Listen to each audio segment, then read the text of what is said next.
नमस्कार, स्वागत है आपका वीके न्यूज पे। त्रिपुरा के मुख्यमंत्री इन दिनों चर्चा में बने हुए हैं और जो बात उन्होंने कही है वो वाकई हैरान करने वाली है और उनके इस बात से अब राजनीति के गलियारों में चर्चा बढ़ सकती है। सिर्फ भारत में नहीं, वैश्विक स्तर पर इसकी चर्चा हो सकती है और इस बयान से चीन भी परेशान हो सकता है।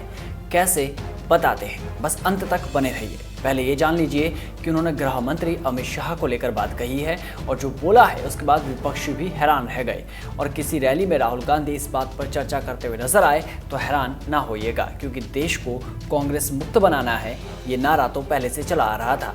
इसका असर भी देखने को मिल रहा है। बीजेपी लगातार अपने कामयाबी के झंडे बुलंद कर रही है और ऐसे में बिप्लब देव के बयान से अखंड भारत की बात फिर से शुरू हो चुकी है। दरअसल त्रिपुरा के मुख्यमंत्री बिप्लब देव ने अगरतला में हुए एक कार्यक्रम के दौरान कहा कि भाजपा न केवल देश में बल्कि पड़ोसी देशों में भी विस्तार करने की योजना बना रही है। उन्होंने नेपाल और श्रीलंका में भाजपा के कथित महत्वाकांक्षा का खुलासा कर दिया।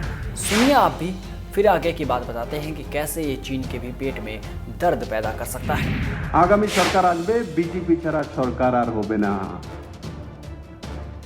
माननीय गृहमंत्री जी जखन राष्ट्रीय अध्यक्ष छिलेन এই ত্রিপুরা স্টেট গেস্ট হাউসে আমরা বসেছিলাম, যিশুদা ছিলেন কিনা জানি, কথাবার্তা হচ্ছিল।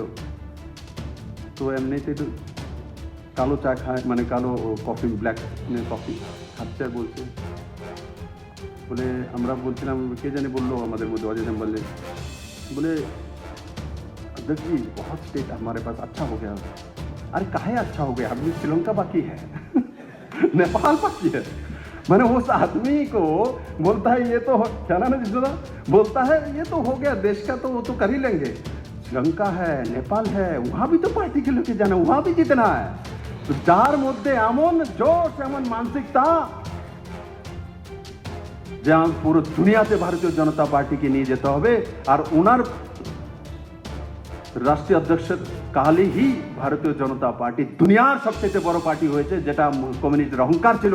দুনিয়ার মধ্যে সবচেয়ে বড় পার্টি কমিউনিস্ট পার্টি, আর সেই পার্টির অহংকার ভেঙে ভারতীয় জনতা পার্টি তৎকালীন অধ্যক্ষ অমিত ভাই সাহেব প্রমাণিত করেছে দিয়েছেন যে ভারতবর্ষের মধ্যে দুনিয়ার মধ্যে সবচেয়ে বড় পার্টি কমিউনিস্ট নয়, ভারতীয় জনতা party, Deendayal Upadhyay party, Shyama Prasad party. तो सुना आपने, बिप्लब देव कह रहे हैं कि अमित शाह जब अध्यक्ष थे तो उन्होंने कहा था कि अब श्रीलंका और नेपाल में भी विस्तार करना है। अब ये बात अमित शाह ने मजाक में कही है या फिर सीरियसली, ये तो वही जाने। लेकिन बिप्लब देव के बयान से विपक्षियों की नींद जरूर हराम हो गई होगी। वो सोच रहे होंगे कि अगर बीजेपी ने यह कारनामा कर दिया तो क्या होगा। पहले ही भारत में पैरों तले राजनीतिक जमीन खिसकते जा रही है, क्योंकि इस बयान के बाद अखंड भारत की बात अब चर्चा में आ चुकी है। तो क्या बीजेपी 370 पर ही नहीं रुकने वाली और अखंड भारत की जो मांग की जा रही थी वो अब पूरी हो सकती है? तो क्या बीजेपी भारत ही नहीं अखंड भारत में अपना परचम लहराने वाली है? क्या बीजेपी पड़ोसी देशों में भी अपनी पार्टी बनाकर चुनाव लड़ने की तैयारी कर रही है? बता दें, बीजेपी ऐसी पार्टी है जो विश्व में सबसे बड़ी पार्टी बनकर उभरी है और इसमें प्रधानमंत्री मोदी की जो छवि बनी है उससे पूरा विश्व प्रभावित है। ऐसे में अगर बीजेपी ने चुनाव लड़ा तो कोई बड़ी बात नहीं होगी। हालांकि बिप्लब देव के बयान में कितनी सच्चाई है इस बारे में कुछ नहीं कहा जा सकता, लेकिन अमित शाह के बारे में ये जरूर कहा जाता है कि वो जो कहते हैं वो करते जरूर हैं। खैर, इस नए राजनीतिक मुद्दे को हवा देने के अलावा मुख्यमंत्री बिप्लब देव ने अगले वित्तीय वर्ष के बजट की सराहना करते हुए कहा कि आत्मनिर्भर दक्षिण एशिया को बनाने की दिशा में एक कदम है। भारत की नीतियां और कार्य बांग्लादेश, भूटान और नेपाल को आत्मनिर्भर बनाने में सक्षम है। मुख्यमंत्री बिप्लब देव के बयान के बाद विपक्षी पार्टी सीपीएम और कांग्रेस ने उनके खिलाफ तत्काल कार्रवाई करने की मांग की है। दोनों पार्टियों ने बिप्लब देव के इस बयान को सबसे अलोकतांत्रिक बताया है। इसके अलावा अमित शाह को विदेशों में अपनी सरकार बनाने की योजना के दावे के बारे में स्थिति स्पष्ट करने के लिए भी कहा है। ऐसा नहीं है कि बिप्लब देव ने पहली बार इस तरह का कोई अजीबोगरीब बयान दिया हो।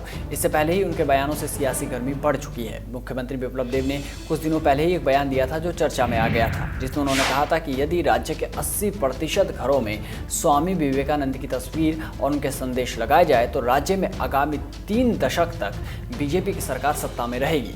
उनके इस बयान पर भी काफ़ी विवाद हुआ था। सिर्फ यही नहीं, उनके कुछ बयान तो अलग ही लेवल के होते हैं। दरअसल 18 अप्रैल 2018 को उन्होंने राजधानी अगरतला में में आयोजित कार्यक्रम में कहा था कि देश में महाभारत युग में भी तकनीकी सुविधाएं उपलब्ध थी, जिसमें इंटरनेट और सैटेलाइट भी शामिल थे।